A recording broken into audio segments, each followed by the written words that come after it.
start at 8 o'clock on the dot. I'm currently on 7.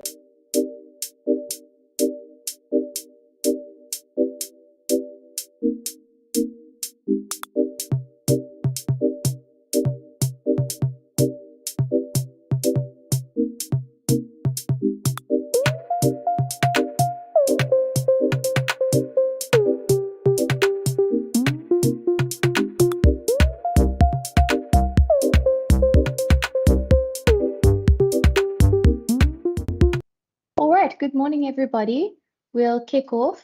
I hope you've had a great weekend, had an opportunity to rest, and come back with a lot of energy and excitement for the week ahead. I would like to welcome you today as we begin discussing the appointments for the Western Cape Gambling and Racing Board. And of course, we're joined by members of the Standing Committee, as well as some officials from Provincial Treasury and from the service provider. I also want to especially welcome those of you who have connected, members of the public on YouTube and joined us today. So before we get started, I would like to firstly give the members an opportunity to introduce themselves in no particular order. Good morning, Chairperson. Andrikus van der Westhuizen, a member of the committee. Thank you, member. Good morning, Chair. Good morning, colleagues. Isaac Mbulelo Sileku, member of the committee. Good morning, Lala. Good morning, member. Good morning, Chair. Khalil Brankais, also a member of this Committee of Finance. Thank you very much, Chair. Good morning, member. Any other members who would like to introduce themselves? I see none. I'll now hand over to Provincial Treasury to introduce themselves.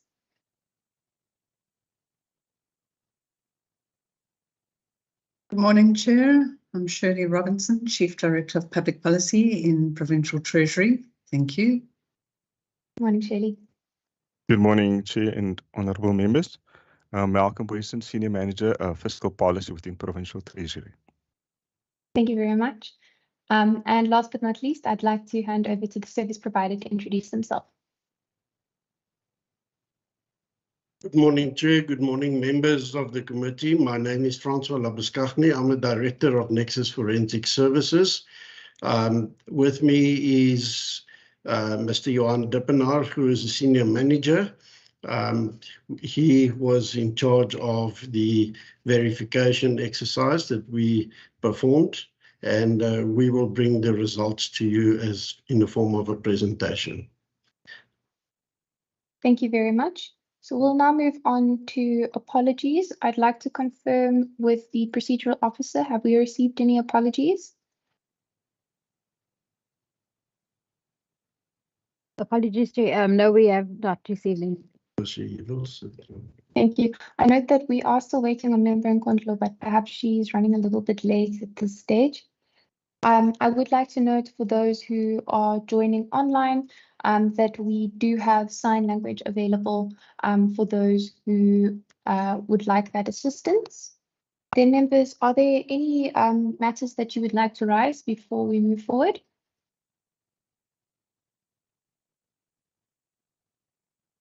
Okay, I see none. Then I will move on to the rules of engagement for today's virtual sitting.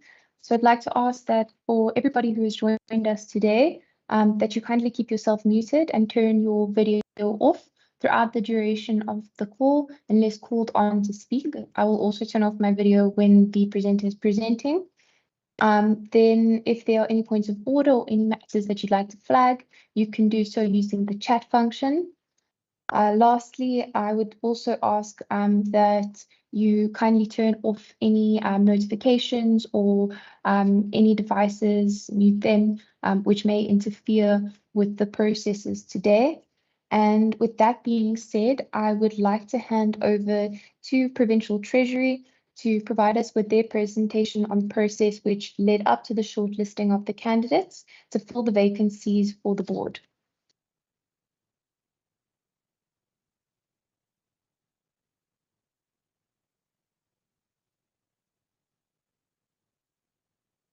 Thank you, Chairperson and members.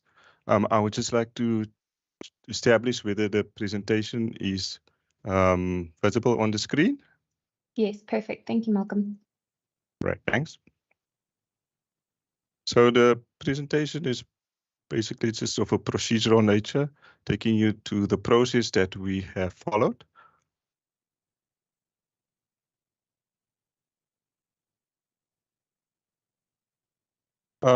Just with regards to the process that we followed, in terms of Section 3 of the Western Cape Gambling and Racing Act, the composition of the board comprised of 7 members, and they are appointed on a part-time basis by the Executive Council in terms of procedure that is followed. And that it also entails a public participation process with regards to the nomination and appointment of the candidates.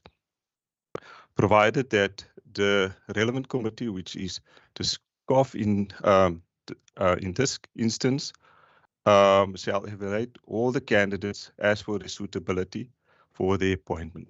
I'd just like to remind the committee that there are currently 2 vacancies on the board and a further 2 arising.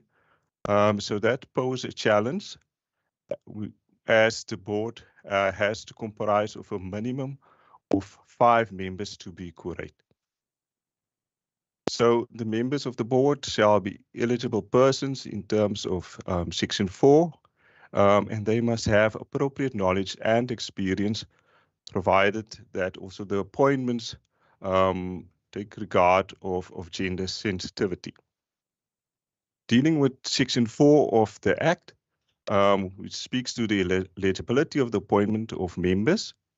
In this regard, a member or employee of the board shall be a natural person. The person should have reached an age of 25 years in the case of a person that's going to be appointed to the board, and in the case of an employee of the board, be of the age of 18 years.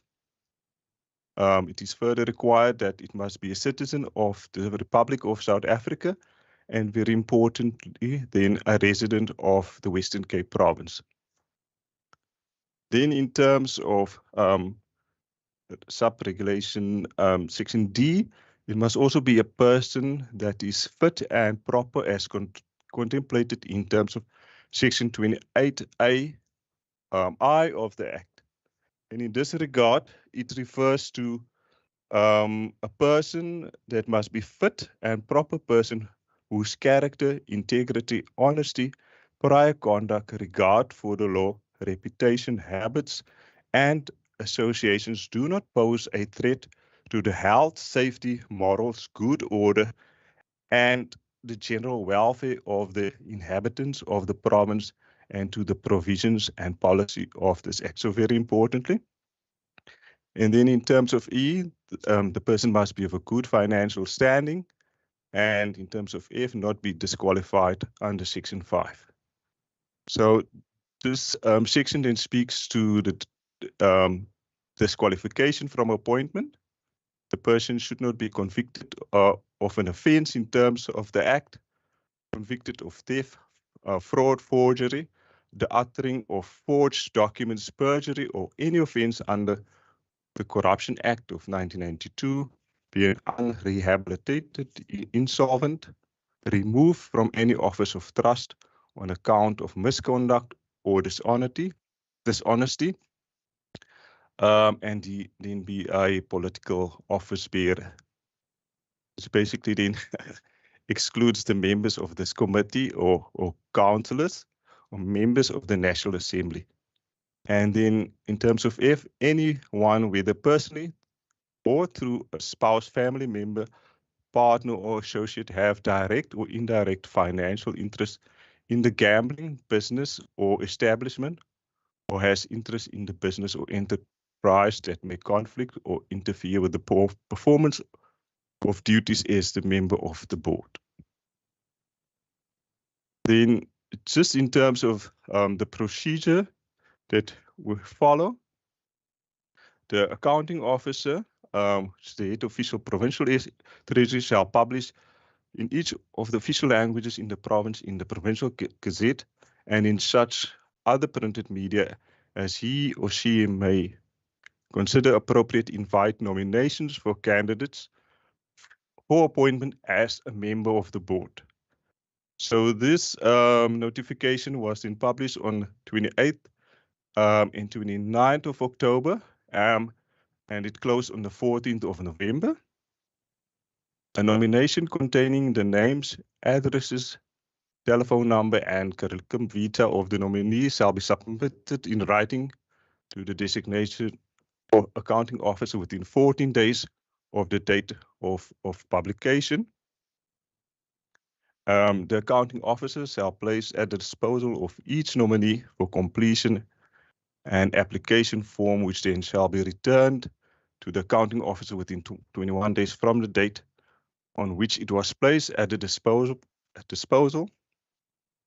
And applicant's form needs to be accompanied by signed declaration stating the willingness to disclose full details of personal and financial affairs statements signed by the applicant that may comply with the provisions of Section 4 of the Act in order to be eligible for appointment, and failure to submit the completed application renders the application invalid. After expiry of the application period, the accounting officer shall in each of the official languages in the province publish in the Provincial Gazette and such other printed media a notice specifying the names and addresses of each nominee who has submitted a valid application, and provide for a 14-day period calling for comment as to the suitability for appointment of such nominees. So this notice was placed on the 10th and 11th of February, and it closed on the 27th of February of this year. Then in terms of Section 4, with regards to the regulations procedure for appointment, the designated accounting officer shall evaluate each applicant referred to in Regulation 3 and compile a short list of not less than 15 names. So this is in the case of the full board and in the respect of any vacancy occurring on the board of not less than 3 names of the most suitable candidates for appointment, provided that the designated accounting officer may request such additional information or documentation regarding an applicant's personal and financial affairs as he may deem necessary to evaluate an application.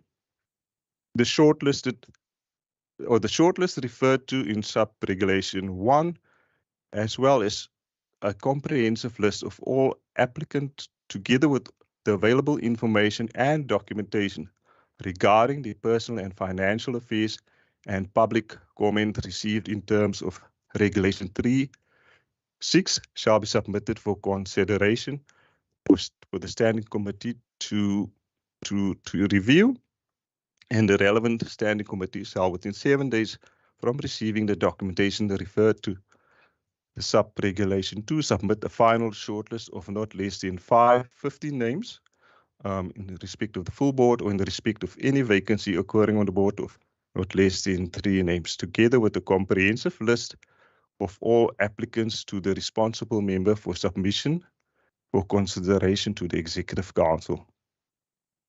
The designated accounting officer shall, upon the receipt of a resolution of the Executive Council concerning the successful candidates, inform all the applicants of the outcome. So, in terms of the process, as I mentioned, the call for nomination was placed in accordance with the Regulation 3(1) in Vukani, the Provincial Gazette, the Burger, and the Weekend Argus on 28th and 29th of October, respectively. In line with the request of the committee, we've also placed the nominations on social media of the province, and we've also requested the board to place it on each social media. We've also reached out to universities to place it on their notice board. So we've received a total nominations in total of 18, and we were very excited, but that excitement then basically disappeared very shortly after that, because we then only received 10 applications. And in terms of regulations, 6A and B requires the publication of the names and addresses of each nominee who has submitted a valid application form, providing the public with a 14-day commenting period. This notice calling for public comment was placed on the 10th and 11th of February 2023 in the Provincial Gazette, the Burger, the Weekend Argus, and Bukani. In this regard, no comment was received. The probity investigations were concluded by the external service provider, Nexus, and we received then the probity reports on the 9th of March 2023. Just then to reflect on the current board members, is Mr. Bassade. His term expires at the end of March. In terms of the demographic profile, it's an Indian male. His professional background, he's got a law degree, and is currently employed as a director legal service at UCT, and also a legal advisor at the University of KwaZulu-Natal. The deputy chairperson term expires on the 26th of May 2024. It's an African female with a public administration background. She is also a board member of the Western Cape Cultural Commission. And then Mr. Nichols' term expired in December last year, and then was then appointed for 4 years. So his term now expires on the 4th of December in 2026. It's a white male with an accounting background. Mr. Arendse, his terms come to an end at the end of March. He's a colored male. He's a chartered accountant, previously employed within the Provincial Treasury as the Accountant General. Was also the CFO at the Department of Transport and Public Works. And then Ms. Venter's term comes to an end on the 5th of November 2023, a white female, also from a legal background. Then just in summary, 2 members have a financial and accounting qualification, a chartered accountant and finance experience, 2 members with a legal qualification and experience, and 1 member with the public administration and governance experience. So we hope to fill 4 positions, but we now constrained to the fact that we can only fill 2 vacancies, as we only received only 9 probity checks were done, of which a shortlist of 8 was then submitted to the committee. So just to remind the committee that for each vacancy, there must be a minimum of 3 candidates. Then in terms of the shortlisting criteria applied, there is no shortlisting criteria in terms of the Act. Safe to say that Section 3 of the Act provides that members shall be eligible persons who have appropriate knowledge or experience, provided that the appointment shall be made with gender sensitivity. Also, the King 4 recommends that to remind relevant board members ought to be of diversity, particularly with regards to academic qualifications, technical expertise, relevant industry knowledge, experience, nationality, age, race, and gender. 8 applicants has been forwarded to the committee for consideration, as the regulation require for vacancy occurring on the board. The accounting officer compile a list of not less than 3 names of the most suitable candidates for appointment. Just in to reflect, the standing committee to note, Of the applicants not shortlisted, one applicant indicated an address outside of the Western Cape. And in reply of follow-up emails, there's a set of questions that we sent to the candidate. He confirmed that he's an ordinarily a resident in Gauteng. And in one applicant probity check revealed that the applicant is not in good financial standing, and the service provider will then further elaborate on this. So the shortlisted applicant is Mr. Terend Arendse, who's the current board member, and his terms expires at the end of March. Professor Malcolm Cashwell, colored male, associate professor from the University of Cape Town, currently, previously from the University of Stellenbosch. No board experience listed. And then Mr. Claude Bassaday, the current chairperson, an Indian male from a legal profession. He has experience as a current, he's serving on the board. Mr. Godfrey Bartman, a colored male. He's got an MBA and also a theology degree. He is the CEO of the United Reformed Church of the Cape Regional Synod. And then this Mr. David Lakay, colored male from an accounting background. He's self-employed in the accounting field. He is a previous chairperson and member of the board. And then Mr. Mervyn Burton, a colored male, also from an accounting background, self-employed. He's got various board and audit committee experience, and he's currently the chairperson of the audit committee of the Western Cape Gambling and the Racing Board. And then Professor Dirk Visser, is a white male. His qualification is a postdoctoral from the Duke University, and then work experience, a director special projects UWC and dean and professor at UWC. Board experience non-listed, and then Ms. Ayanda Mavandaba, an African female, a chartered accountant. Work experience listed is KPMG, 27 for investments, Quandiso Consulting, the CEO and founder.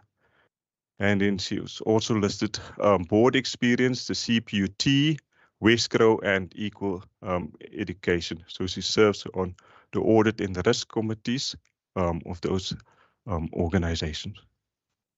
And just in terms of the process ahead, in the event that the committee wishes to conduct interviews, and should the standing committee wish so, Provincial Treasury can provide a list of possible questions and answers. Provincial Treasury can provide the committee with the contact details of the shortlisted candidates, and then the standing committee is then requested to evaluate the candidates and make a recommendation to the responsible member for consideration by the Executive Council. Just in summary, if we then look at the current board members and the applicants, the new applicants, it's important that the committee needs to find the right balance between experience and obviously infusing new blood into the committee. Also looking for new skills, as mentioned. The board is currently heavily based towards the accounting and legal professions. So that is just something that the committee needs to take into account.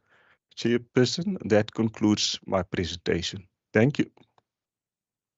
Thank you very much, Mr. Boyson. We appreciate your presentation. We'll now move on to questions and answers. So members, if you have any questions, please raise your hand and we'll take questions in rounds of 3. Member van der Westhuizen, I see you unmuted. Yes, thank you, Chair. And I first want to say thank you very much to the staff, the officials from the department for summarizing the applications in the way that they did. It does help a lot to have an overview of the both the current board as well as those that applied. May I just ask, my impression is that we now need to fill the 2 vacancies, but I do see that there are 2 additional vacancies that will arise in at the end of this month. We're talking 2.5 weeks from now.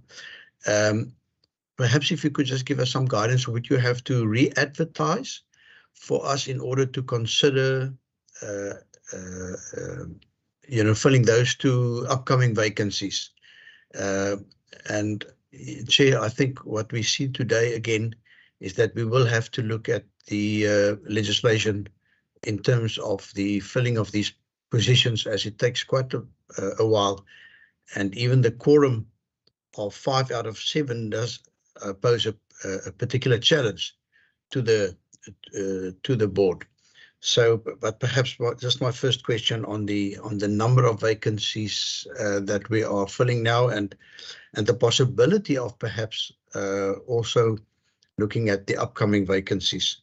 And if not, at what stage can you advertise to start filling those positions? Thank you. Thank you, Member. I see Member Seleko. Thank you, Chair. Just to elaborate on what Member Enriquez has been saying, I would just want Malcolm just to explain if there's any legal implications. Should we wait before we can go? Before we can go, we can fill the 2 positions that we have due to the number of applicants that we have received, or is there time for us to wait until that we get sufficient applicants, so for us to do the whole process once and for all and be able to fill those 4 positions instead of filling 2 adverts, going out for applicants and then starting again, and because just considering the cost implications, of course. That's just if there's any legal implications. Should we wait, or is it a must that we fill the 2 that we currently have? Thanks, Chair. Thank you, Member. Members, are there any further questions? I see none except for Member Seleko's legacy hand. I do have some questions myself, if you'll indulge me. I'd like to know whether the social media used to extend the invite or to further advertise the positions resulted in greater uptake, and if there can be a bit more information on how social media was used. So, for example, was their budget used for a targeted campaign, or was it simply a post on Western Cape government pages? Then on that, whether the department would consider branching out their advertisements perhaps to media platforms that look at gambling and betting, as I feel that you would be fishing in a larger pool of people who do have a vested interest in this particular area. Then with regards to the application process, so Member van der Westhuizen did speak about legislation prior.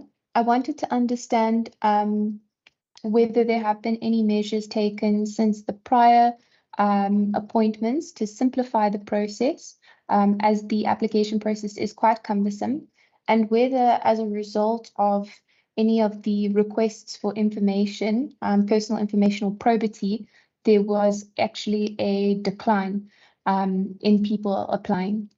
I will hand over to the department now. Thank you, Chairperson, and thank you to the members for those questions. In terms of the process, we must fill 2 of the vacancies through this process, and for the other remaining 2, we have to basically run a separate process, a new process. That speaks to the questions from both Mr. van der Westhuizen and the other member. In terms of the legal opinion that we got, we can only then advertise, initiate the process once a vacancy has arisen. So that is a bit of a conundrum. And in terms of the social media campaign, I think we can safely say that it turned out in a better response previously, as we received 18 nominations. Obviously, we didn't analyze the specific responses, but we did place it on LinkedIn, also on the website of the Gambling Board, and then also the Western Cape Government social media. We also then personally also reach out to potential candidates. So yes, I hear the comments from the chairperson that we can then target specific media platforms to see if it can result in a better outcome. With regards to whether some members didn't, or applicants didn't respond due to the nature, I think the process is quite a daunting process. And what we've also then discovered, that once a person has gone through the process and is unsuccessful, it's unlikely that you will want to go through the process again. So this is just something that I've picked up from the past two processes. So in the case where there's a new skill, that person will be missed if he's unsuccessful in the current round. With regards to whether we have gone to review the process, that is something that we need to urgently look into, and we're having discussions with the Gambling Board, the Office of the Gambling Board, in terms of what can be done in terms of the regulations and the Act itself. I think in terms of the Act, that is probably the sticky issue, because the Act requires that there must be the quorum should be a minimum of 5 members at a meeting. But it is on the cards. We have identified in terms of an annual performance plan to do a regulatory impact assessment, and that has been targeted for the 4th quarter of this financial year. But we're then very mindful of the fact that we need to start with the processes much earlier.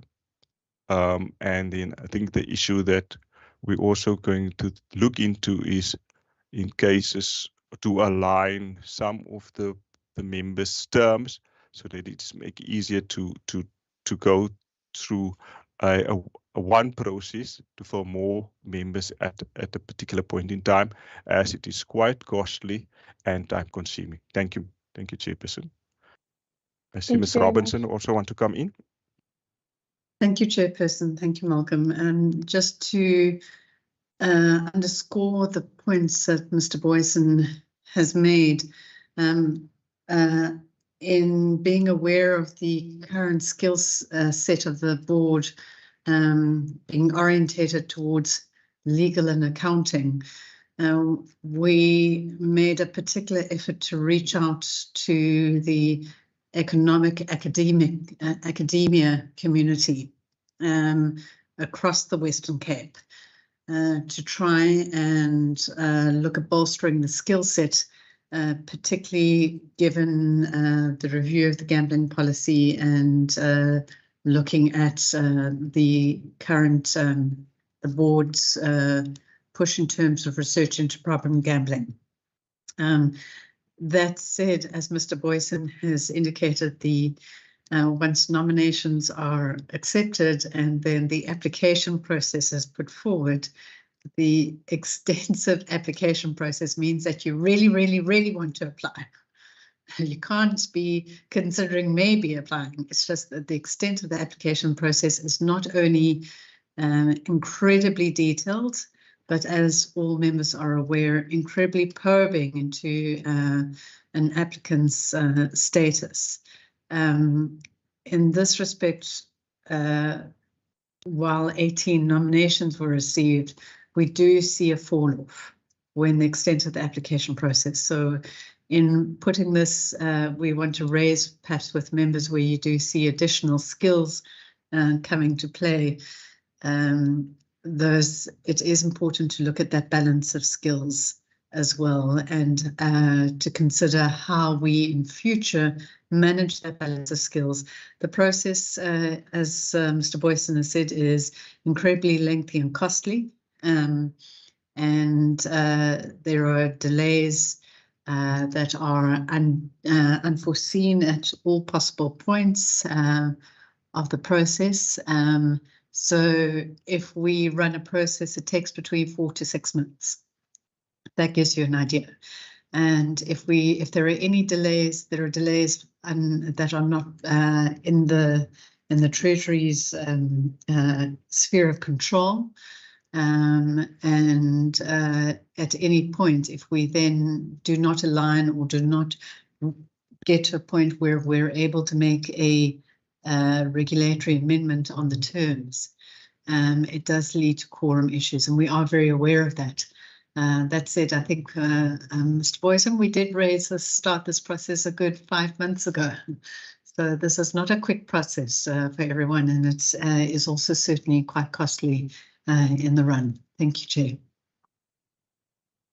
Thank you, Ms. Robinson. Mr. Boyson.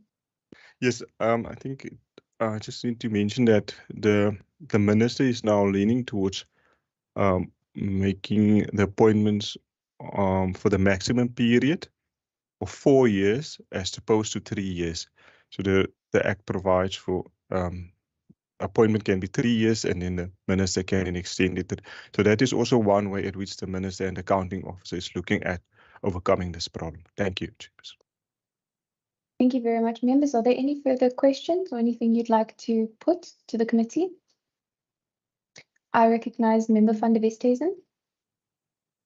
Yes, thank you, Chair. We are currently busy with the process of filling, but I do think, you know, it's also the time for us to perhaps contemplate future changes to the legislation to allow future committees to be able to advertise when you see that there are some upcoming end of term dates. I know in many cases, you know, when people are, for example, going to retire, you advertise before their retirement date, because you do want a smooth transition.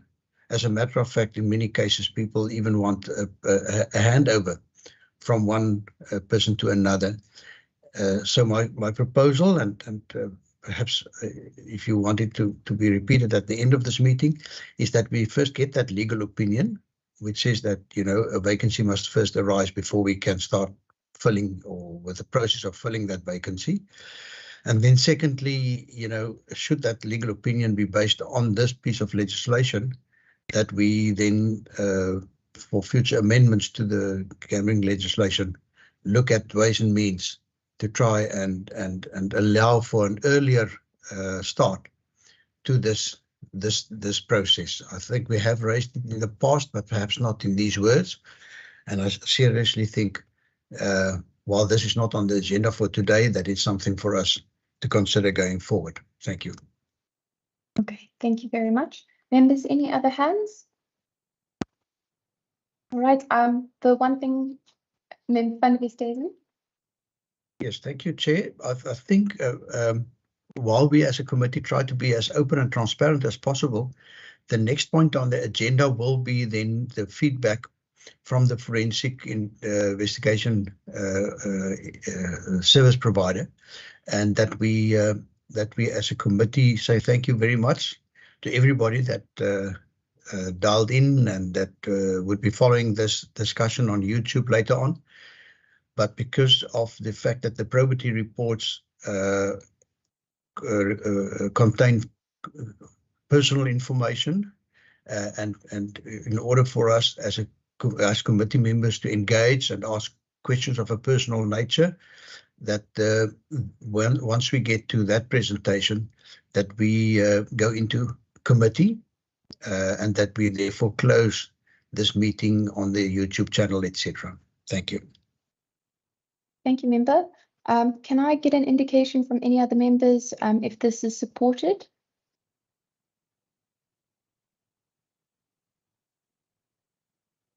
Okay. Member, I see no other hands, but I would also support that we move the next session in camera to protect the details of those who have been subject to a probity. I would just, before we move into camera, would like to see if the department would have any feedback with regards to your recommendation. Alternatively, we can discuss your recommendation under resolutions. I think, Chairperson, it can be dealt with under resolutions. Okay, thank you very So much. I just want to check if we also need to stay on for this part of the proceedings. Yes, please. Okay, noted. Okay.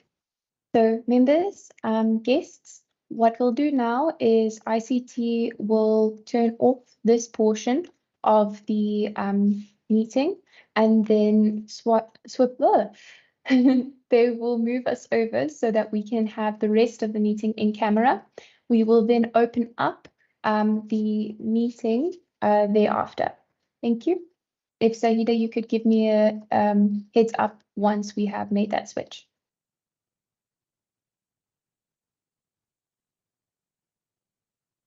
Thank you, Chairperson. I'm just checking with IT.